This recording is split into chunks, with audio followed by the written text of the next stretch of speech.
400 पार के गणित पर अगर आती हूं तो दक्षिण दक्षिण प्रधानमंत्री ने जो दौरे किए, राम मंदिर का जब एक तरीके से लोकार्पण हुआ, भव्य उद्घाटन हुआ, तो पूरे साउथ प्रधानमंत्री घूम गए, तमिलनाडु, केरल, सब जगह गए। क्या वो दक्षिण भारत जिसे बीजेपी का बेल्ट नहीं माना जाता, वहां से भी इस दफा बीजेपी गेन करने की स्थिति में नजर आ रही है?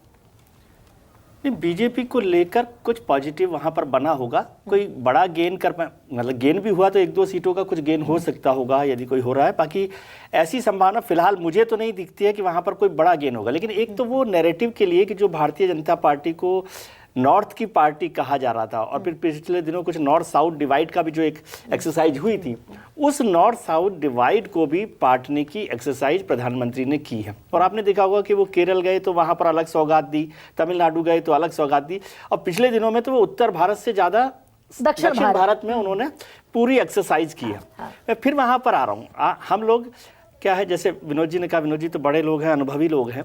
मैं बात ही नहीं कर रहा कि प्रधानमंत्री जो नैरेटिव कह रहे हैं 400 का, मैं उसको मानता नहीं, क्योंकि वो तो वोटर के लिए, कार्यकर्ता के लिए, एंथू के लिए है।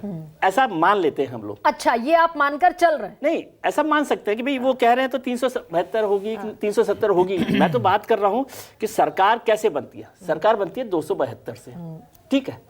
मान लीजिए 370 नहीं आती है तो आप किसी को फांसी लगा देंगे? जेपी नड्डा साहब को, मोदी साहब को, अमित शाह साहब को नहीं लगाएंगे ना, उनका शपथ ग्रहण तो करवा ही देंगे ना।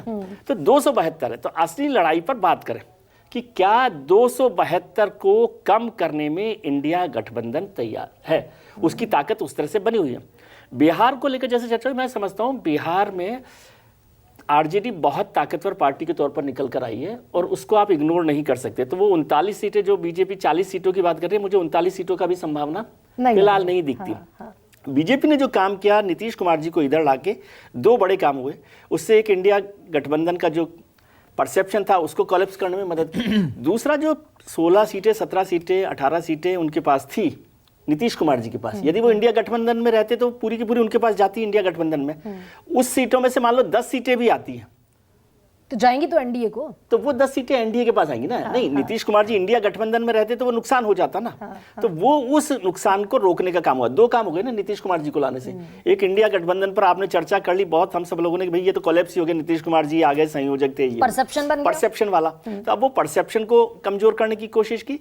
दूसरा, नीतीश कुमार जी के आने से यदि उनकी जो पिछली सीटें थी उतनी नहीं भी आती, जो मुझे लग रहा है कि बहुत संभावना कम है कि वो उतनी सीटें जेडीयू लेकर आए, तो उसमें से जो भी 5 सीटें भी आएंगी, मान लीजिए 5 करते हैं हम, तो 5 सीटों का फायदा बीजेपी ने अपनी तरफ नीतीश कुमार जी को लाकर कर लिया। नहीं तो वो भी नीतीश कुमार जी और आरजेडी मिलकर वो एक कॉम्बिनेशन बड़ा होता, और जेडीयू, आरजेडी, कांग्रेस मिलते तो शायद बीजेपी के लिए भी अपनी सीटों को बचाना भी मुश्किल होता। लेकिन आपने जो बात कही, मुझे लग रहा है कि वो क्रक्स ऑफ द पॉइंट है कि 272 का मैजिकल नंबर, इनके पास 352, 70 सीटों का डेंट, 80 सीटों को कम कर सकते हैं क्या इंडिया गठबंधन? ये सवाल महत्वपूर्ण है। इस डिबेट को हमें आगे के लिए ऐसा ही चलाना है, इस डायरेक्शन में। विनोद जी, अपना अब थोड़ा सा गणित से बताइए कि ये 80 सीटें इंडिया गठबंधन कहां से कम करेगा? उत्तर प्रदेश से, बंगाल से, बिहार से, दक्षिण भारत से, महाराष्ट्र से, या ये हिंदी पट्टी के जितने भी राज्य हैं? ये बिना दक्षिण भारत की है ना।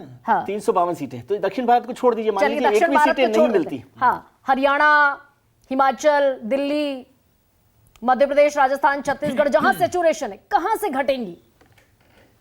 देखिए, ऐसा ये जो चर्चा हो रही है, इसमें मैं और विजय 2 कव्वालों की तरह है। पुराने जमाने में कव्वाली होती थी ना, एक तरफ से एक बात कही जाती थी और उसका जवाब दूसरे अंदाज में दिया जाता था। 2 पहलू होते थे वो चर्चा के, तो शायद उसी को बनाए रखें हम। देखिए, मेरा ये मानना है कि इस वक्त आप अगर आंकड़ों में फंस गए तो आप बहुत सी चीजें मिस कर रहे हैं। अब नैरेटिव की बात पता नहीं किस भाई ने की थी इस पैनल में कि विपक्ष के पास नैरेटिव नहीं है, लेकिन मैं 100% सर्टेन हूं कि जो दूसरे कव्वाल इस डिस्कशन में है, विजय जी, उन्होंने जवाब सुना होगा तेजस्वी यादव का नो कॉन्फिडेंस डिबेट में बिहार असेंबली में। वो नैरेटिव था, वो नैरेटिव था। और वो जो स्पीच थी that itself was a narrative. और दूसरा जो माई बाप स्लोगन आया है अब आरजेडी की तरफ से, वो जो स्लोगन है वो कितना कारगर सिद्ध होता है।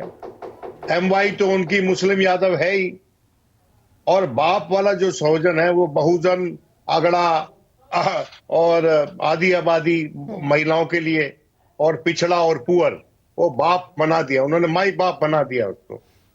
वो बीजेपी की देन है एलिट्रेशन, तो उससे उन्होंने पिकअप किया, उन्होंने अपनी एलिट्रेशन बना दी है।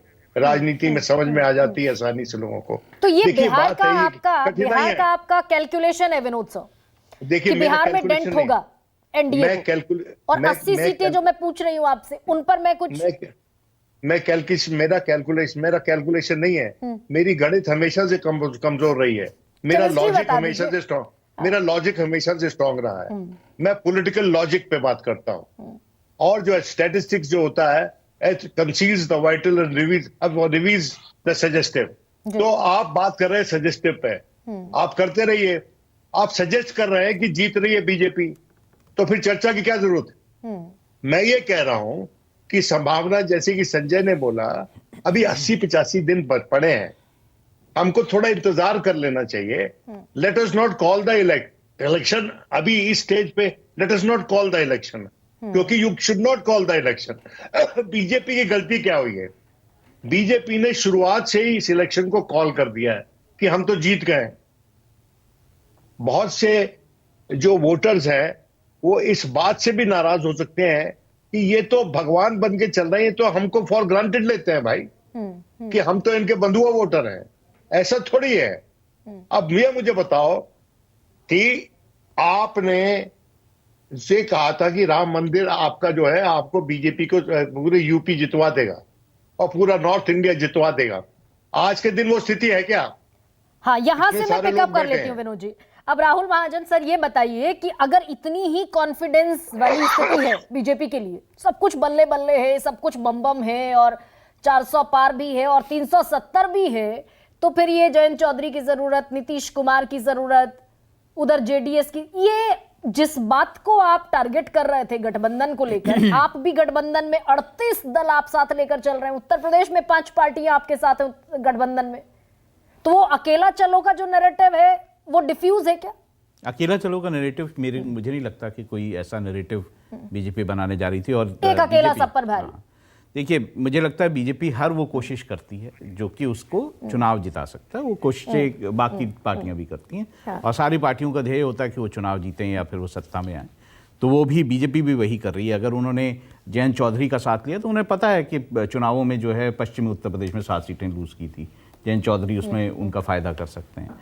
उनको पता है कि अगर जो है पूर्वांचल में उन्होंने छोटी छोटी पार्टियों को अपने साथ लिया, उनको पता है कि कॉम्बिनेशंस क्या बन रहे हैं। ऐसा थोड़ा कि अच्छा, अगर यही होता कि राम मंदिर से ही सब कुछ जीत जाना होता, तो प्रधानमंत्री क्यों ये सारा कुछ इनॉग्रेट कर रहे होते, विकास कर रहे होते। यानी कि बीजेपी भी अपने दम देखिए पर, विकास का, देखिए बीजेपी का जो नैरेटिव चलता है वो ये चलता है कि हम विकास भी करते हैं, और उनका धर्म का जो वो जो मानते हैं कि हम जो है हमारी जो संस्कृति है उसे हमें आगे बढ़ाना, ये दोनों नैरेटिव वो साथ लेके चलते हैं।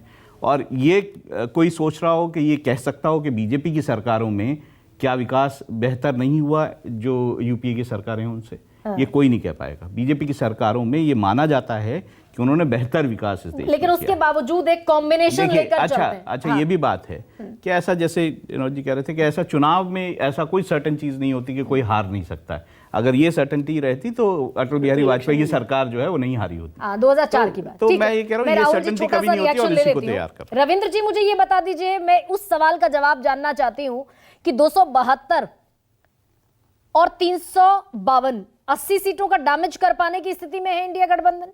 अगर फाइट में रहना है तो ये करना पड़ेगा।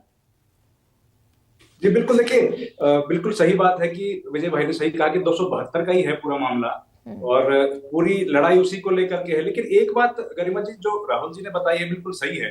बीजेपी और कांग्रेस में शायद यही एक मूल अंतर है कि बीजेपी जिस व्यक्ति की एक भी सीट नहीं है उनको भी वो सेंटर में वजीर बना के रखते हैं। पिछले करीब 7 साल से रामदास अठावले को यहाँ पर मंत्री बना के रखा है। न उनकी विधानसभा में कोई सीट है, न विधान परिषद में कोई सीट है, न लोकसभा में कोई सीट है। और ठीक उसी तरीके से अलग अलग राज्यों में हमने देखा, 2014 में राजू शेट्टी वहां से जीत कर आए थे। उन लोगों का कोई बहुत बड़ा जनाधार नहीं है, लेकिन वोट कहीं भी छिटक न जाए, इसलिए उस छोटे छोटे जो पार्टियां हैं उनको भी साथ लेकर चलते हैं। और कांग्रेस पार्टी के ऊपर लगातार ये आरोप नहीं, लेकिन रविंद्र जी सत्ता है ना, अकोमोडेट करने के लिए जगह है, उनके पास प्लेटफॉर्म है। जो पार्टी सत्ता में नहीं वो कहां अकोमोडेट करेगी? ये पावर बैटल भी है क्या? विनोद जी कुछ कहना चाह रहे हैं। विनोद जी बहुत संक्षेप में कह दीजिए, फिर मुझे संजय जी से कंक्लूडिंग मांग। मैं आपकी बात को काट नहीं रहा हूं, हाँ। लेकिन अठावले जो है उसकी पार्टी है आरपीआई, वो रूलिंग पार्टी ऑफ इंडिया है, वो हर कोलिशन में रहता है, भले उसके पास कुछ हो या ना हो। तो उसको आप एक लिटमस टेस्ट मत बनाए। ठीक है, मतलब ठीक ये है। मैंने सोचा संजय जी कि छोटा सा कंक्लूडिंग रिमार्क मुझे दे दीजिए कि ये इंडिया और एनडीए की लड़ाई में 272 का मैजिकल नंबर कौन अचीव करता हुआ दिख रहा है? बहुत साफ है गरिमा जी, इस वक्त तो बिल्कुल एनडीए करता हुआ दिखाई पड़ता है। और मुझे नहीं लगता है कि इंडिया गठबंधन इस वक्त, और हम बार बार मैं स्ट्रेस कर रहा हूं, इस वक्त इंडिया गठबंधन उसके करीब बिल्कुल दिखाई नहीं पड़ता है। एनडीए उसके आगे दिखाई पड़ती है, बहुत स्पष्ट तौर पे मैं कह रहा हूं। तो चुनाव अभी दूर है, एक पखवाड़ा तकरीबन बाकी है जिसमें चुनाव की तारीखों का ऐलान हो जाएगा, चुनाव आचार संहिता लग जाएगी और मई तक संभावित है कि नतीजे सामने होंगे। तो चुनाव में अभी वक्त है और केमिस्ट्री और गणित, जहां से मैंने शुरुआत की थी, अभी तमाम जो गुलबंदियां हैं वो इसी गणित और इसी केमिस्ट्री के बीच हैं। अंडर करंट का जिक्र हुआ है, क्या है और क्या 80 सीटों का डैमेज डेंट पहुंचा पाने की स्थिति में इंडिया गठबंधन के 26 दल नजर आते हैं। ये पूरी लड़ाई का केंद्र बिंदु है 272 का मैजिकल आंकड़ा। तो सबसे बड़ा सवाल के संडे स्पेशल एडिशन में फिलहाल इतना ही। आप सभी का बहुत बहुत धन्यवाद, इजाजत दीजिए। बड़ा सवाल।